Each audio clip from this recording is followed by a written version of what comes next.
It was a quiet Sunday morning, the kind of silence that feels fragile, like one wrong sound could shatter it. I had just poured my first cup of coffee when my phone rang. The number on the screen stopped me cold. Emily. For a moment, I thought it was a mistake, but the trembling voice that followed erased any doubt. Claire, she said, breath uneven. Please, I need your help. Something's wrong with David. My chest tightened at that name. David, my ex-husband. The man who once called me his peace, then left me for the woman now begging me for mercy through a phone line. I should have hung up. I wanted to. But there was something in her tone, something raw, scared, real. She told me David hadn't come home since last night, that he'd been paranoid for weeks, saying someone was watching him. The police thought he'd run off. Emily swore he hadn't. She said he'd told her, if anything happens, call Claire. Me. Not his brother, not his mother, me. I didn't understand why, but the words settled into me like a weight I couldn't drop. I told myself I didn't care, that whatever storm he'd invited into his life had nothing to do with me anymore. But after I hung up, I just stood there holding my coffee until it went cold, listening to the hum of the refrigerator and realizing I was already deciding to go. By the time I reached my car, the sky had darkened with the kind of clouds that promise more than rain. The drive felt like a slow descent into memory, every billboard, every exit sign whispering reminders of what used to be. The closer I got to our old neighborhood, the heavier my chest felt. The same oak tree still stood by the mailbox, the same peeling paint on the front porch, and there she was, Emily, waiting. She looked smaller than I remembered, her face pale, her eyes swollen from crying. Thank you for coming, she said. I didn't answer. I just stared at her, wondering when the world had flipped so completely that she and I now stood on the same side of fear. Stepping inside that house was like stepping into a ghost version of my own life. The furniture had changed, but the air hadn't. I could still smell traces of David's cologne, faint, stubborn, haunting. On the mantel, a photo frame lay face down. I turned it over and froze. It was from years ago, the hospital fundraiser. David's arm around my waist, Emily smiling faintly at the edge of the frame. The irony made me dizzy. Then something else caught my attention, a faint smell of gasoline near the garage door. On the kitchen counter lay a note in David's handwriting. If she calls, don't answer. My throat went dry. What is this? I asked. Emily's face went white. I don't know. He left it there yesterday. I thought he meant someone else. We sat at the table, the same one where he once told me he needed space. The clock ticked loud enough to drown our breaths. Emily's hands shook as she spoke. He said he made a mistake. Something about money, or I don't know. He was scared. I studied her face, the bruise around her wrist, the way her voice kept breaking like she was confessing to more than worry. Emily, I asked quietly, what aren't you telling me? Before she could answer, her phone buzzed on the table. The sound cut through the silence like a blade. She looked at the screen and went pale.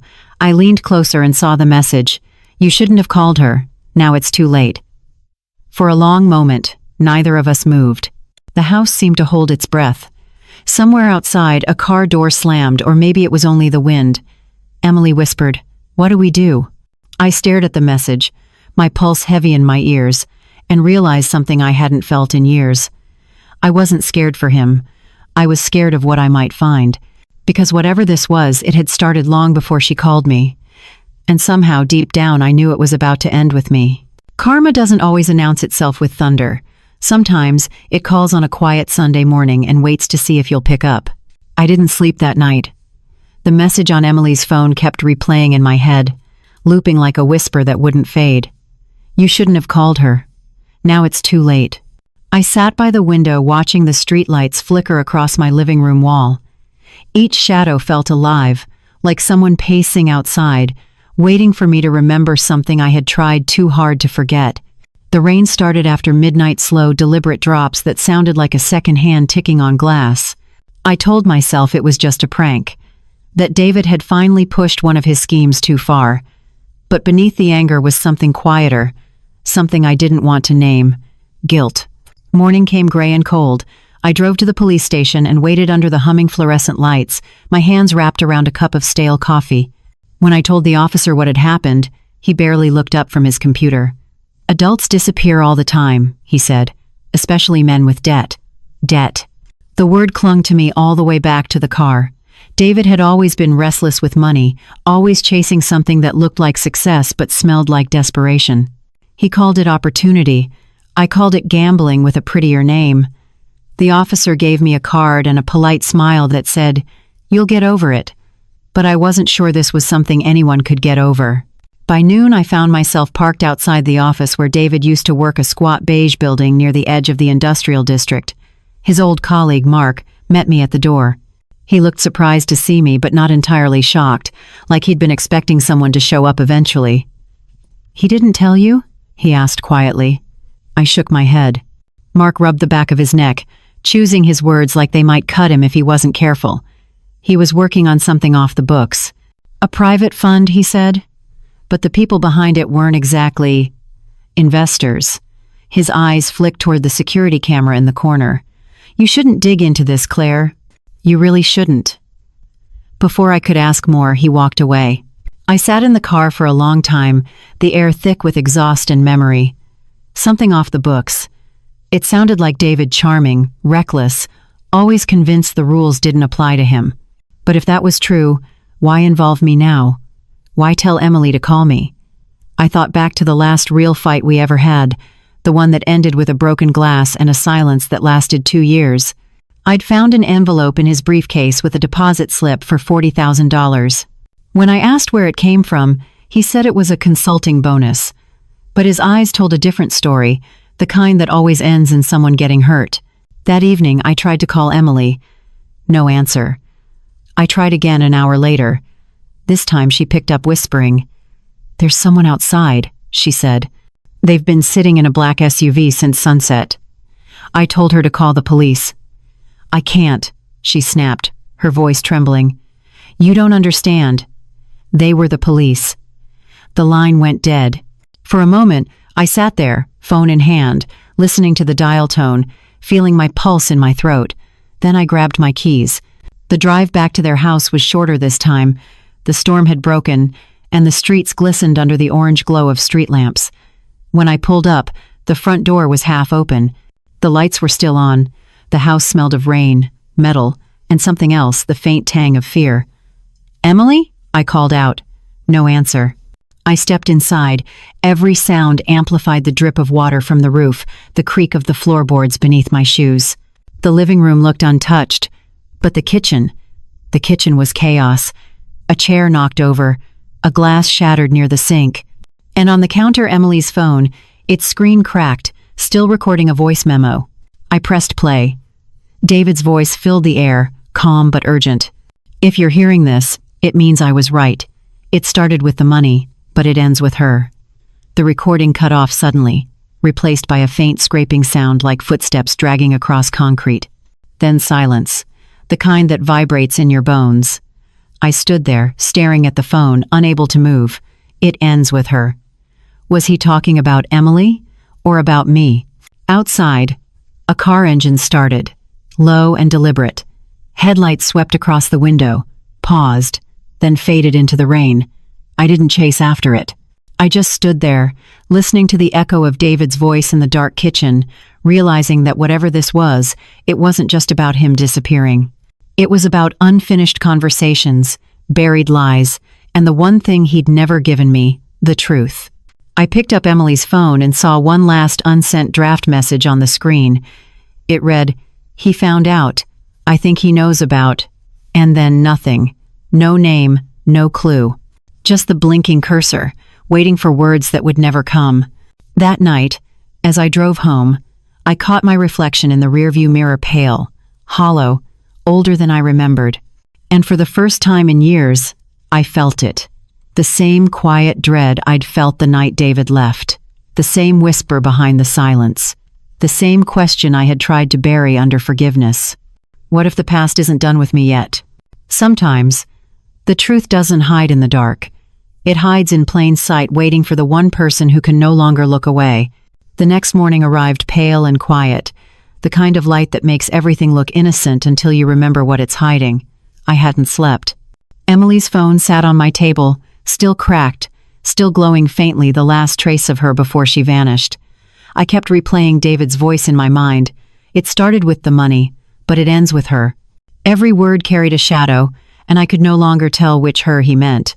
I called the police again, this time insisting something was wrong. They promised to send a car to check the address. Hours later, they called back. No one home, no signs of struggle, the officer said. I wanted to scream. There was a note on the counter, a broken glass, a phone recording. How could they not see it? But maybe that was the point. Maybe someone didn't want them to.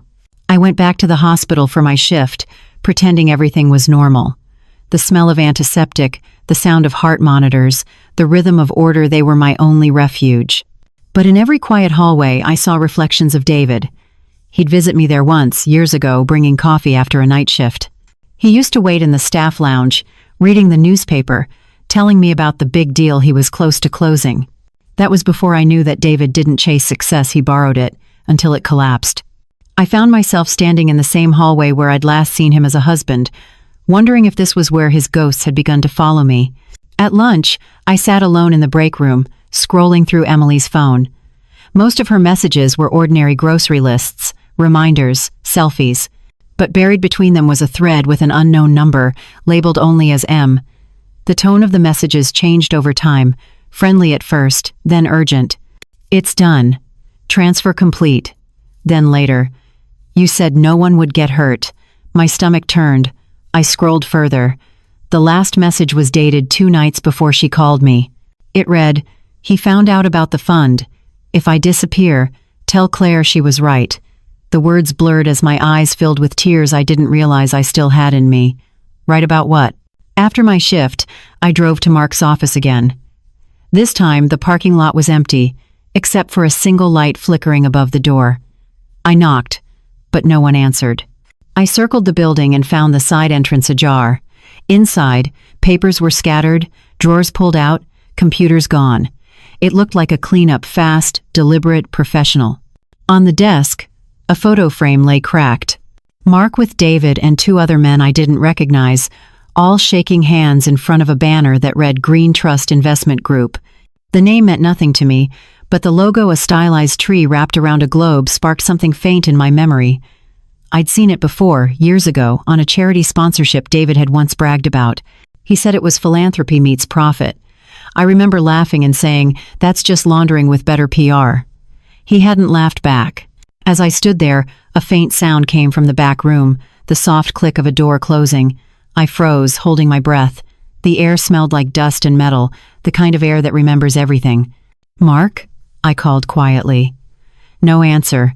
When I stepped closer, the overhead light flickered once, then went out completely. I waited in the dark, heart pounding, listening. Then footsteps, fast, leaving through the side exit. By the time I reached the door, the alley was empty. Only the echo of rain against concrete. I drove home in silence, but my mind wouldn't stop. GreenTrust. $40,000. Off-the-books investment. Emily's message. All threads leading back to one man, David. He wasn't missing. He was running from something he helped build, and whatever it was, it had caught up to Emily. I tried to tell myself she was still alive, that she was hiding somewhere safe. But deep down, I knew better. People don't disappear without a reason. Not twice. Not from the same secret. That night, I took David's old journal from the box I'd kept buried in my closet, the one he left behind when he moved out. Most of it was filled with business notes, sketches, fragments of plans. But tucked near the end was a single line written in his careful, almost obsessive handwriting. Trust is the currency of the guilty. I stared at the sentence for a long time, realizing that maybe I'd never truly known him. Maybe none of us did. Outside, thunder rolled over the horizon. The lights in my house flickered once, then steadied. I turned off my phone and sat by the window, listening to the rain and the hum of distant traffic. Somewhere out there, David was alive, or at least, his sins were, and one of them was coming for me. Sometimes, the secret isn't what you hide from others, it's what you refuse to admit to yourself.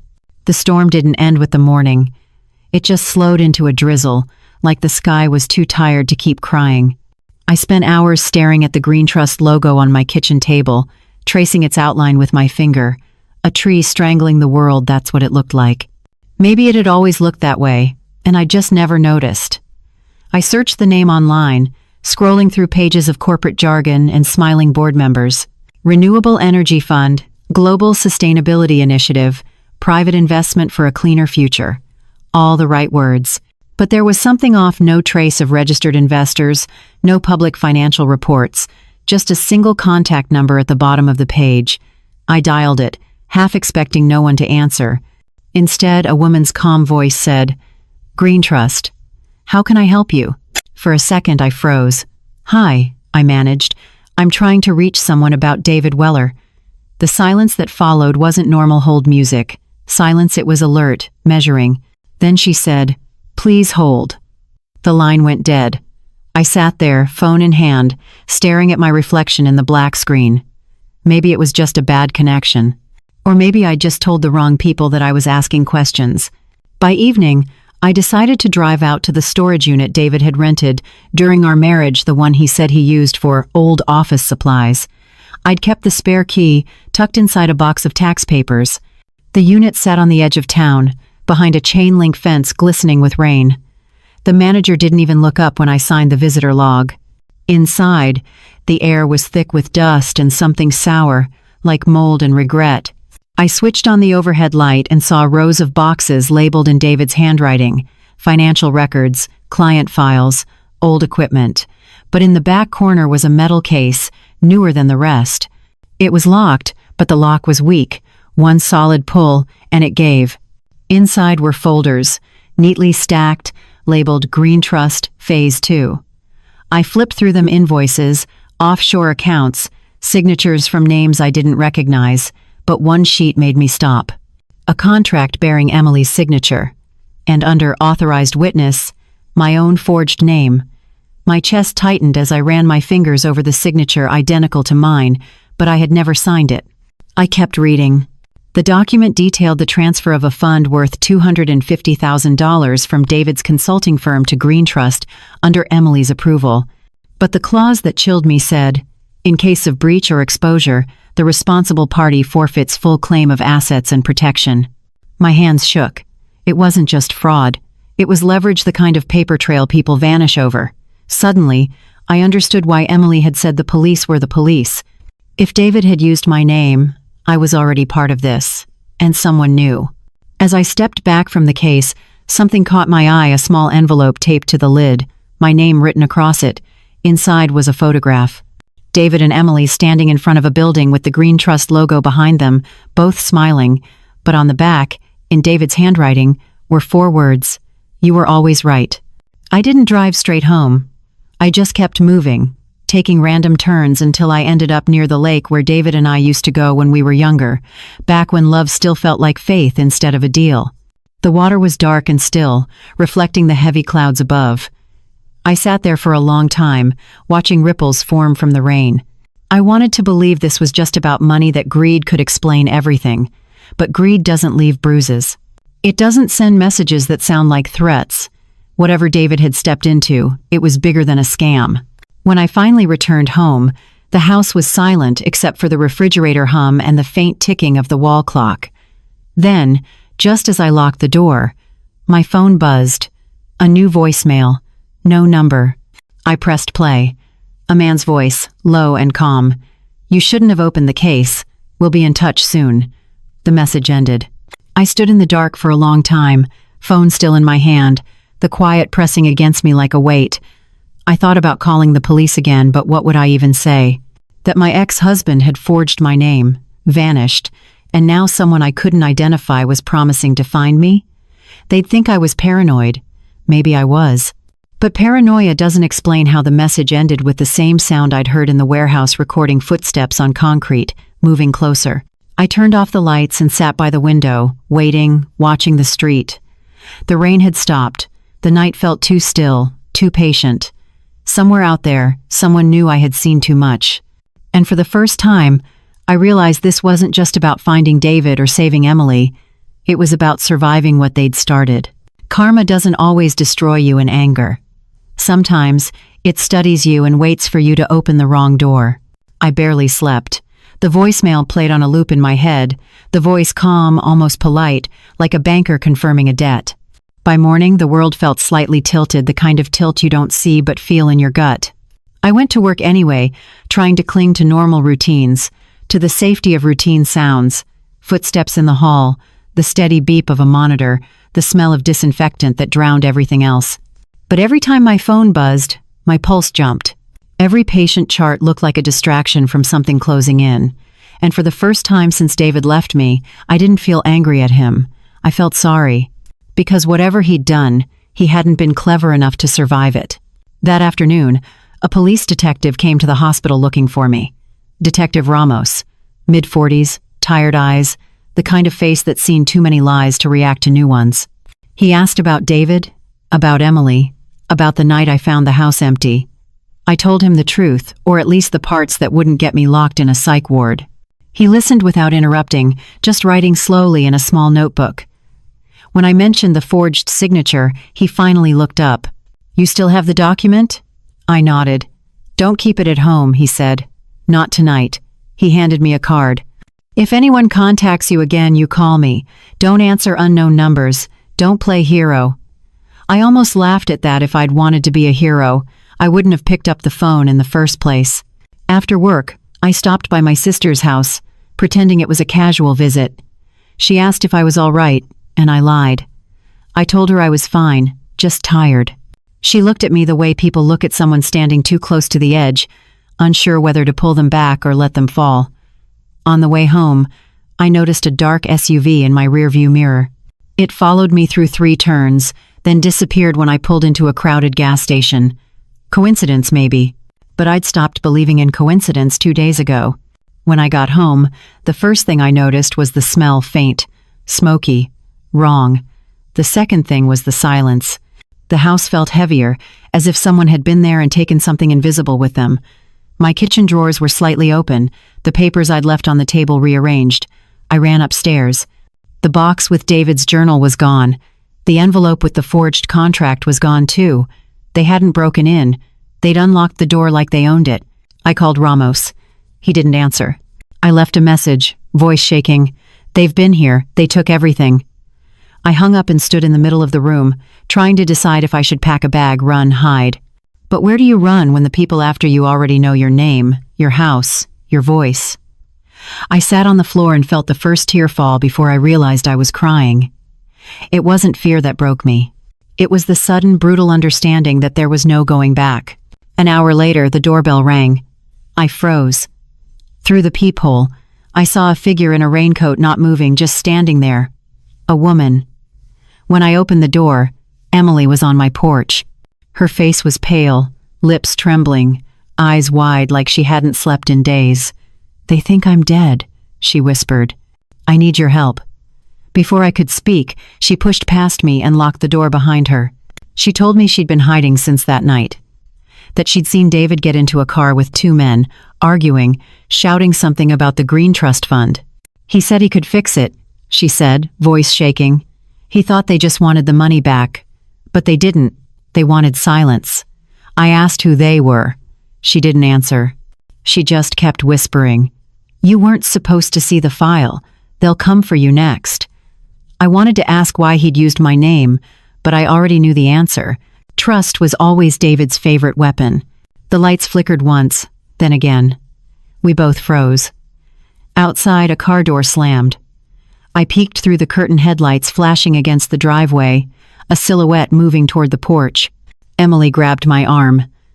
"Don't answer," she whispered. Another knock. This time, louder. Then silence. When I looked again, the car was gone. Only the sound of rain remained. We stayed awake until dawn, sitting on the floor, listening for footsteps. Emily's hands wouldn't stop trembling. I didn't ask what she was hiding, I could see it in her eyes. The secret had already hollowed her out. I made coffee for both of us, though neither of us drank it. The first light of morning crept through the blinds, and for a brief moment, it almost felt safe. But safety, I realized, was just a story we tell ourselves until the next knock comes. Karma doesn't always punish through loss. Sometimes, it punishes through return, bringing back what you tried hardest to forget. The sun came up gray. the kind of morning that looks clean but tastes like old rain. Emily sat by the window wrapped in one of my blankets, her eyes unfocused, her fingers tracing the rim of her coffee mug, though the coffee had gone cold. I wanted to ask where she'd been hiding, but her silence said enough. Some truths aren't words, they're absences. Every few minutes she'd glance toward the street like she expected the car to return. I told her we needed to go to the police again, to find Ramos. She shook her head. "No police," she said quietly. "Not yet." When I asked why, she whispered, "Because one of them was in that car." I felt the words settle between us like a fog. We'd crossed some invisible line, from fear into knowledge. I asked her what David had done, what GreenTrust really was. She hesitated, then reached into her jacket pocket and pulled out a folded photograph. It showed David standing next to a man I didn't recognize, older, sharp eyes, a politician's smile. "That's Raymond Keene," she said. "He's the one behind GreenTrust. He promised David protection if he helped move the money. Offshore, quietly. But when David found out what it was really funding, he panicked." I studied the photo. Behind them, the GreenTrust logo and a banner with the words Carbon Futures Initiative. I'd seen that name before in one of the folders from the storage unit. "Funding what?" I asked. Emily hesitated. "Weapons. Contracts. It wasn't green energy. It was black money with a clean name." The room felt smaller suddenly, like the walls were leaning in. Emily explained that David had been helping Keene launder funds through fake environmental projects, turning charity into camouflage. When he tried to back out, they forged my name to tie me to the paper trail. "He thought if something happened to him," she said, "you'd be forced to look, to tell the truth. You were the only one they couldn't buy." I wanted to believe her, but believing meant admitting that my life had never truly been mine. It had always been orbiting David's choices. We packed quickly. A few clothes, my laptop, the photo, the last of the files I'd hidden from the intruders. As we loaded the car, I noticed something strange near the mailbox, a small package, wrapped in brown paper with no return address.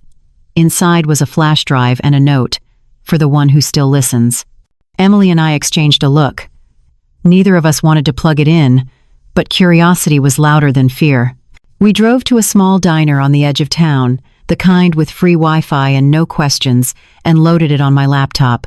The drive contained one video file, dated 2 weeks ago. David sat in a dim room, eyes tired but steady. "If you're watching this," he began, "then I've failed. I thought I could fix it. I thought I could keep her safe." His voice broke slightly. "Keene isn't what he seems.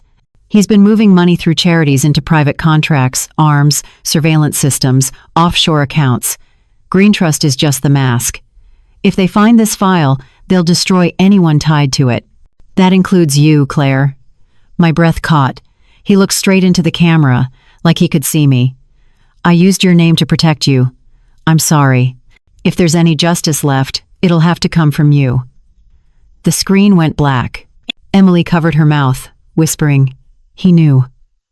We sat in silence, the noise of the diner fading behind the weight of his confession. My heart felt split between rage and grief. He'd betrayed me to save me, or maybe just to ease his guilt.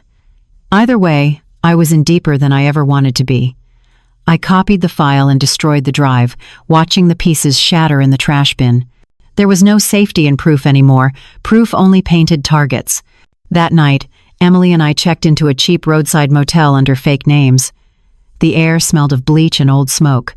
She fell asleep quickly, exhaustion finally claiming her. I stayed awake, watching the rain streak down the window, feeling something shift inside me. For years I'd been the woman left behind, the one trying to rebuild from the ashes of someone else's fire. But now, I was standing inside the blaze, holding the matches. I thought of David's words, "If there's any justice left, it'll have to come from you." Justice wasn't something I believed in anymore, but truth still had a pulse. Somewhere in the distance a siren wailed, faint and fading, like a warning carried by wind. And as I sat there in the dim motel light, I realized that the past hadn't just come back. It had unpacked its bags, moved in, and was waiting for me to decide what kind of woman I would become next. Karma doesn't just return what you've lost. It reminds you what you were too afraid to keep. The motel was silent except for the hum of the old air conditioner, spitting out air that never seemed to change the temperature. I hadn't slept in 2 days. Every time I closed my eyes, I saw David's face from the video, eyes hollow, voice trembling with the weight of something too late to confess. Emily was still asleep, curled under a blanket that couldn't warm her. I watched her chest rise and fall, wondering if she dreamed of the same thing I did. Headlights in the dark, men without names, a knock that doesn't stop. I checked my phone, 5 missed calls from an unknown number. No voicemail this time. Just silence, like they were waiting for me to answer first. By noon, Emily woke. She looked worse than the night before, her skin pale, her hands shaking. "We can't stay here," she said. I nodded, but I didn't know where else we could go. We packed fast and left through the back exit, blending with the noise of traffic. I'd planned to drive toward another town, maybe find Ramos, maybe just vanish. But halfway down the highway, the car started to choke, sputtering like it couldn't breathe. I pulled over. When I opened the hood, the engine was clean. Too clean. Someone had been there.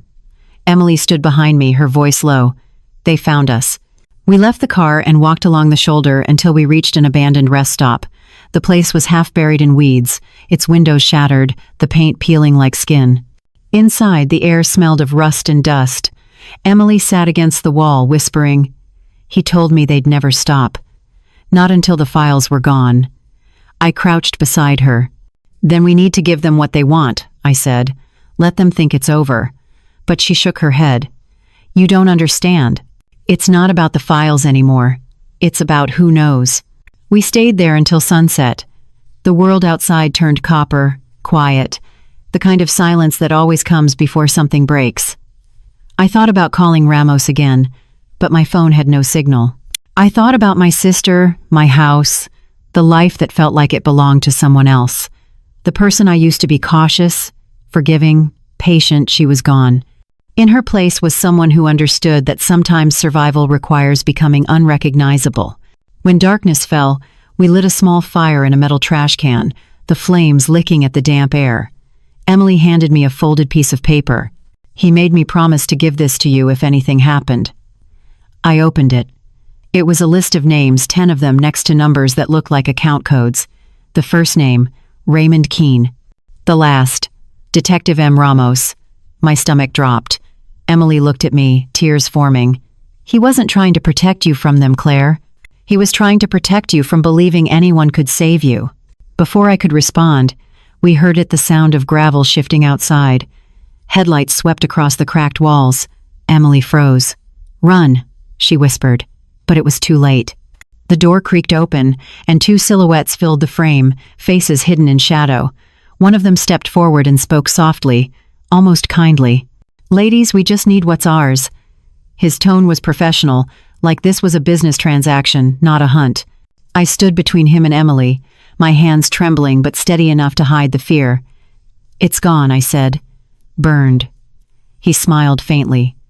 "No, Claire. You're too smart to burn it." Emily clutched my arm, whispering, "Please." Without thinking, I grabbed the burning paper from the trash can and held it up. The man hesitated. Firelight flickered across his face, calm, deliberate, deadly. "You think that scares us?" he said. I didn't answer. I just let the paper go, watched the flames devour it midair. For a moment, everything froze. Then, one of them cursed, and they lunged forward. I don't remember the next few seconds clearly, just chaos, shouting, the metallic taste of adrenaline. We ran through the back door, into the night, across the field behind the rest stop. The grass cut my skin, the ground uneven, slick with mud. Behind us, voices echoed, flashlights slicing through the dark. Emily tripped once, twice. I pulled her up, her breath ragged, her voice breaking. "Keep going," she gasped. "Don't stop." When we finally reached the tree line, I turned back. The rest stop burned behind us. The flames we'd started had caught something bigger. The night sky glowed orange, and for the first time in a long time I didn't feel small. I felt dangerous. We collapsed in the woods, both shaking, the sound of sirens faint in the distance. Emily stared at the sky, whispering something I almost didn't catch. "Karma doesn't forget," she said. "It just waits for the right night." Hours later, The sirens faded. The forest grew quiet again. I held Emily's hand as she drifted into sleep, her body trembling against the cold. I looked at her, at what she'd become, at what I'd become, and knew that this was the night everything changed, not because we survived, but because we finally understood that survival was no longer enough. Karma doesn't need to chase you. It knows exactly where you'll run. Dawn came slow, leaking through the trees like it was afraid of what it might reveal. My clothes were soaked with dew, my hands still trembling from the night before. Emily slept beside me, her breathing uneven, her face pale against the earth. The fire at the rest stop had turned the sky a dull gray smoke hanging low like a bruise. I watched it rise, knowing someone would find the ashes, knowing they'd start looking again. I thought about David, about the message he'd left behind. If there's any justice left, it'll have to come from you. I'd spent most of my life running from his mistakes. Now I was carrying them. When Emily finally woke, she looked different, calm, almost empty. "They'll think we died in that fire," she said. "That buys us time." Her voice was soft but cracked at the edges. We followed a dirt road until it met the highway, then walked to a diner 2 towns over. I borrowed a stranger's phone to call Ramos's number again. This time, a woman answered. "Detective Ramos passed away last night," she said. "Car accident, who's calling?" I hung up before she could ask again. My legs went weak. Emily watched my face and didn't need to ask what I'd heard. The list David left, the one with Ramos's name on it, wasn't a coincidence. He hadn't been one of the good ones. He'd just been another part of the chain.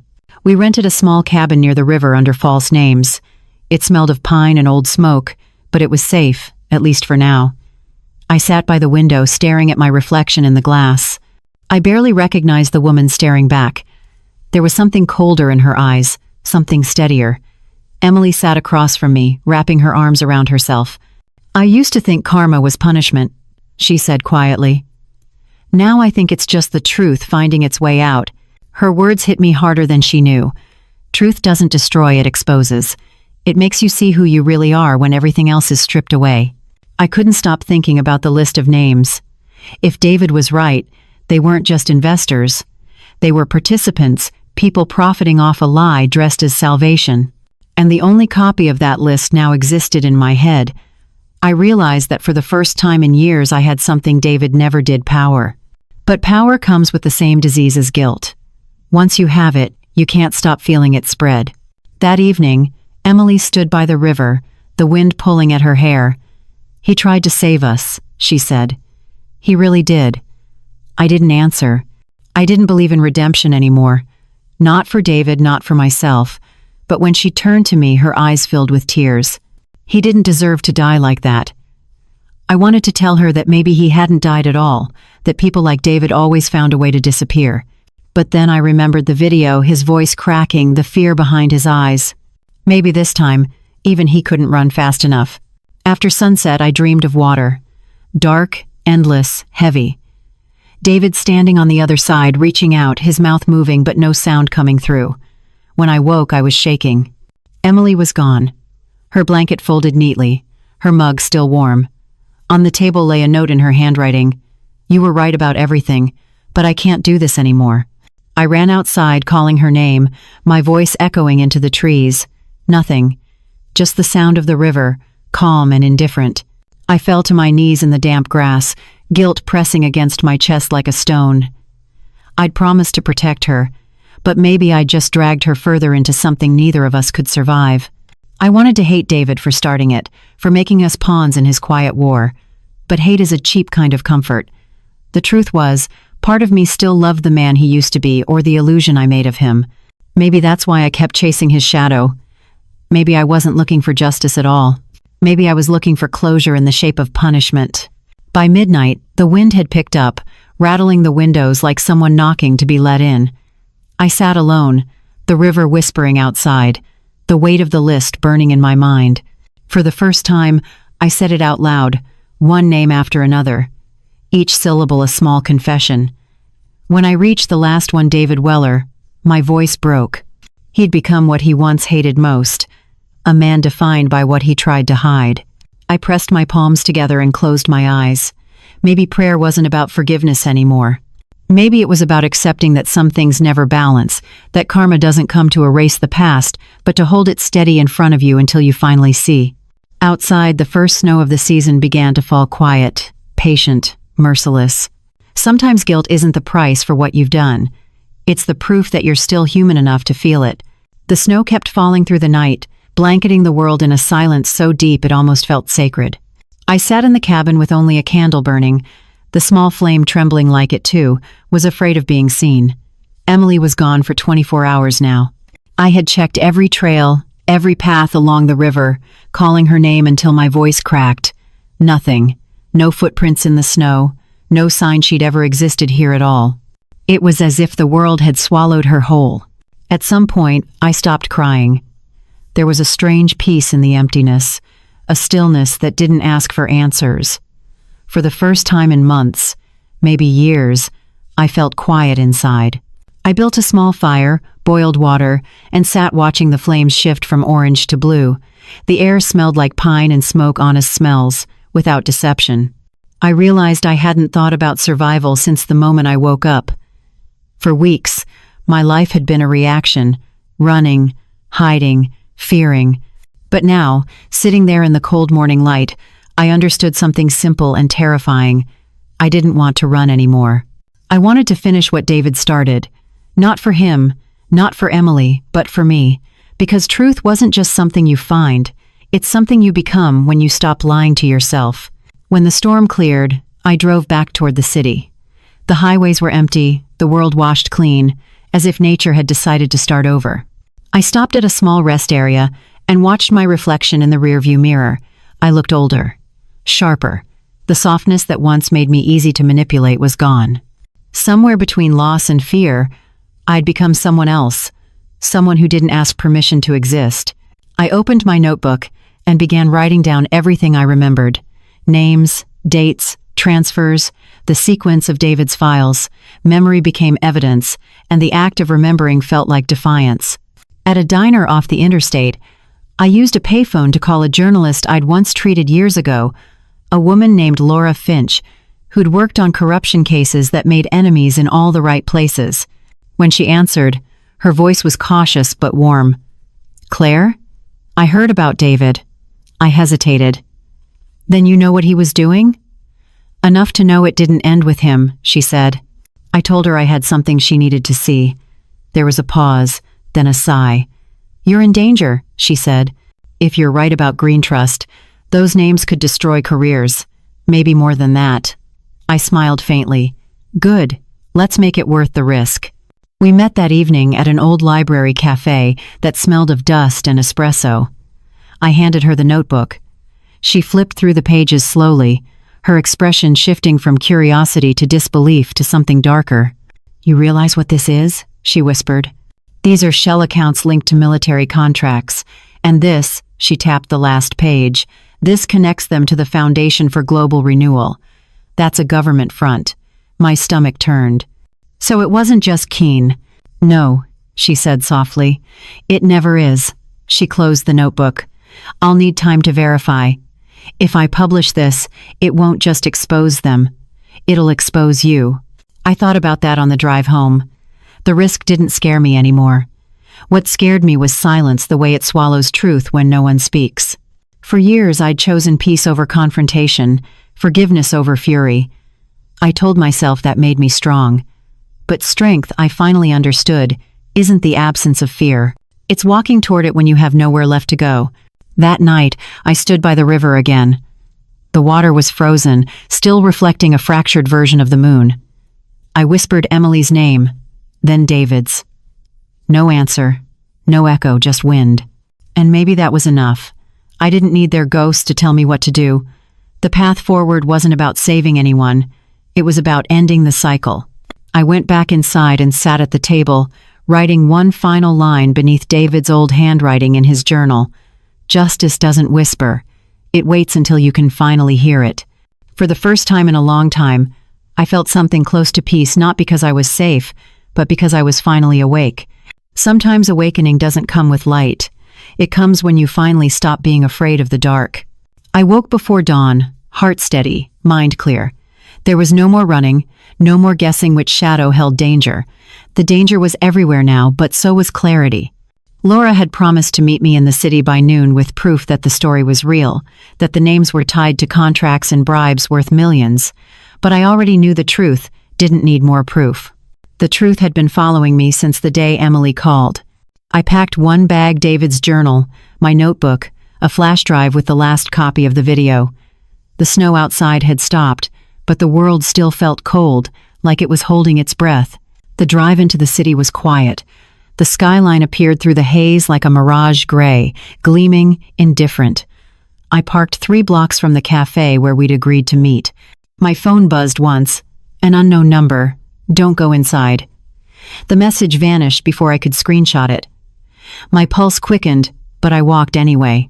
Inside, the cafe was almost empty, just Laura at a corner table, her coat still on, her eyes scanning the window. When she saw me, she gave a small shake of her head. "We're not alone," she whispered as I sat down. 2 men in suits sat near the door, pretending to read newspapers. Another stood by the counter, watching without watching. Laura slid a folder across the table. "It's all here, enough to burn GreenTrust to the ground. Keene, the foundation, the offshore accounts, but they already know you're the leak." My throat tightened. "Then it's already over." "Not if we release it first," she said.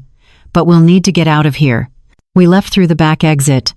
The alley was wet with melting snow, echoing with distant traffic. A car idled at the far end, black, windows tinted. Laura stopped. "That's them," she said. "Keep walking." We made it 2 blocks before the sirens began. Not police sirens, but the sharper, higher pitch of private security vehicles. A voice shouted my name. Laura grabbed my arm. "Run!" We cut through a market, slipping between crates and stalls. My breath came short, my boots slipping on the wet pavement. I heard footsteps behind us, heavy, deliberate. Laura turned into a narrow passage between 2 buildings. "Go," she said. "I'll slow them down." I shook my head. "No." She pushed me hard, shouting, "If one of us gets out, it has to be you." Then she was gone, her figure swallowed by the noise of pursuit. I ran until the sounds faded, until the only thing I could hear was my own heartbeat and the distant hum of traffic. By dusk, I reached the riverfront, the same one where David used to take me when he wanted to feel untouchable, where he'd talk about changing the system like he wasn't already part of it. I walked along the pier until I reached an old boathouse, abandoned, locked, perfect. Inside, I found a radio, a dusty laptop, and just enough power to connect. My hands shook as I uploaded the files, the names, the contracts, the video. I sent them to every journalist, every watchdog group I could think of. Once I pressed send, I felt something break loose inside me. Fear, guilt, love, all of it dissolved into something quieter, resolve. The door behind me creaked. I didn't turn. "I was wondering when you'd find me," I said. The voice that answered was smooth, familiar. "You always were persistent." Raymond Keene stepped out of the shadows, his expensive coat dusted with snow. "You've made quite a mess, Claire, but you can still walk away. We can make this disappear." I looked at him, calm, unshaken. "Disappear? That's all you people know how to do." He sighed, almost pitying. "You think this is justice? It's suicide." I smiled faintly. "Maybe, but at least it's honest." He moved closer, eyes narrowing. "You sound just like David." His voice softened, almost nostalgic. He thought he could outsmart the system too. "You know what happened to him?" I didn't answer. "He begged," Keene said. "He begged me to spare you." For a moment, everything inside me went still, grief, rage, disbelief, folding into one sharp, unbearable point. "Then I guess he was right about one thing," I said quietly. "You never forgive anyone who tells the truth." Keene took another step, but I was already moving. I grabbed the small flare gun from the emergency box near the wall and aimed it at the fuel canisters by the door. "You shoot me, you burn too," I said. His jaw tightened. Outside, sirens grew louder, not security this time, real police, drawn by the digital trail of the files. I fired the flare. The explosion tore through the boathouse, heat flooding the air, glass shattering like rain. I threw myself into the river as flames bloomed behind me. The water was freezing, brutal, alive. When I surfaced, the sky above was a canvas of fire and smoke. I swam toward the far bank, coughing, shaking, laughing. Because it was over. The files were out. The truth was free. As I lay on the muddy shore, gasping, I heard a single line of David's voice echo in my head, calm, weary, unguarded. If there's any justice left, it'll have to come from you. I looked up at the burning reflection in the water and whispered back, it just did. Karma doesn't wait for forgiveness. It waits for courage. I woke up in a hospital bed 2 days later, the smell of antiseptic sharp in my lungs. The world outside my window was muted snow on the sidewalks, sirens somewhere far away, the hum of machines that measured how alive I still was. My arms were bruised, my throat raw. A nurse told me I'd been pulled from the river by a fisherman who thought I was a ghost. Maybe I was. Maybe part of me had died in that fire, the part that still believed in happy endings. The news played faintly on the TV mounted in the corner. Words scrolled across the screen, GreenTrust scandal, government officials under investigation. Photos of men I'd only seen on paper now filled the world's screens, Raymond Keene among them, handcuffed, expression blank. My heartbeat steadied for the first time in weeks. Laura survived too, though barely. She visited me 3 days later, her arm in a sling, her voice hoarse. She told me the files had gone viral within hours, that the story had ignited protests, arrests, resignations. You did it, she said softly. You actually did it. I shook my head. No. David did. Emily did. I just stopped running. She smiled faintly, eyes shining with something between pride and sorrow. That's what courage looks like, Claire. It doesn't always roar. Sometimes it just stays. Before she left, she pressed something into my hand, my notebook, edges burned, pages crinkled but intact. Keep it, she said. It's your story now. That night, I couldn't sleep. I turned the notebook over in my hands, tracing the marks of fire and water, thinking about everything it had survived. Everything I had survived. The guilt was still there, it always would be, but it felt softer now, like scar tissue. I thought of Emily, and the way she'd said karma doesn't forget. I wondered if she'd found peace somewhere I couldn't follow, or if she was still out there, blending into another life. I whispered her name to the dark, the way you whisper a prayer you don't expect an answer to. When I was finally discharged, the city felt different. The streets buzzed with the low electricity of change. People talked in coffee shops, read headlines, argued on corners. The truth was out messy, imperfect, real. But beneath it all, the world went on, as it always does. I walked past the river, the same stretch where I'd nearly drowned, where everything had ended and begun again. The water moved slowly under the thin ice, carrying pieces of ash and memory toward some place I'd never see. I found a quiet bench near the pier and sat with my notebook. For the first time, I didn't write about David or Keene or Emily. I wrote about myself, about the smallness of forgiveness and the strange relief of finally having nothing left to lose. I wrote about the woman who picked up a phone one Sunday morning and didn't realize she was answering her own reckoning. I wrote until my hand cramped and the pages blurred. As the sun began to set, a figure stopped a few feet away. A fisherman, old, familiar somehow. He smiled kindly. "Cold night to be sitting alone," he said. I returned the smile. "I've been alone for a while. It's not so bad." He nodded, studying the river. "Funny thing about water," he said. "It remembers everything, but it never holds on." And then he walked away, leaving footprints that disappeared almost instantly in the snow. I looked at the river one last time, and for the first time in years, I didn't feel haunted. The ghosts had done their part. The story was over, and somehow I'd lived long enough to see the ending. I closed my notebook, tucked it under my arm, and whispered to the wind, "Thank you." Sometimes redemption doesn't look like forgiveness. It looks like surviving long enough to tell the truth. It's been 6 months since the fire. The snow has melted, and the river finally runs clear again. I still live near it, in a small apartment above a bakery where mornings smell like bread and vanilla instead of fear. Sometimes, when I wake before sunrise, I listen to the city breathing cars, footsteps, the soft rhythm of people rebuilding their lives. The world feels lighter now, but not because it's better.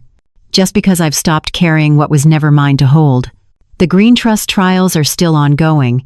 Keene faces a dozen charges, Most of the names on David's list have fallen from power, and the press calls it the quiet revolution, a polite term for what happens when secrets rot too long in the dark. Laura's articles turned her into something between a hero and a target. She still calls once a week, reminding me to stay careful, to stay alive. I think she worries more about me than I do. I tell her I'm fine, and for the first time, it's true. David's grave is small, unremarkable. Just a flat stone by a tree that leans toward the Sunday.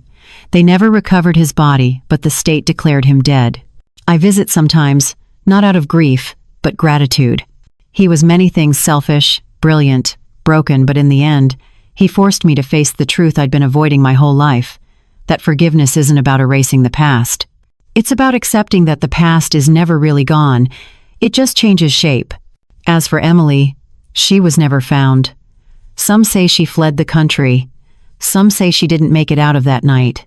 I like to think she did that somewhere far away. She's living quietly under a new name, finally free from the ghost that chased us both. Maybe we were never enemies. Maybe we were two women bound by the same wound, just trying to find different kinds of peace. I keep David's notebook on my shelf. The edges are frayed, the ink smudged, but one line remains clear. Trust is the currency of the guilty. I've rewritten it underneath in my own hand. Truth is the interest it pays back, sooner or later.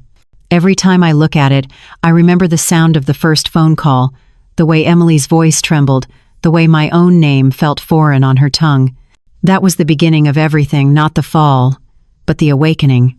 Some nights, I sit by the window with a glass of wine, watching the lights reflect on the river. I think about karma, how everyone imagines it as thunder, as punishment, as something loud and final. But that's not how it works. Karma doesn't arrive to destroy. It arrives to remind. It whispers first a phone call, a confession, a flicker of doubt, and only when you ignore it does it start to scream. If you've listened this far, thank you. You've walked with me through the noise and the silence, through guilt and grace. Maybe you've been haunted by something too, a choice, a memory, a truth you keep avoiding. If so, let me tell you this: it won't stop calling. The whisper will find you, just as it found me. Don't be afraid to answer. Because sometimes, the end of a story isn't justice or revenge or forgiveness. It's simply understanding why it all had to happen. Be kind to yourself. The truth hurts, but it heals too. Karma comes in whispers before it screams.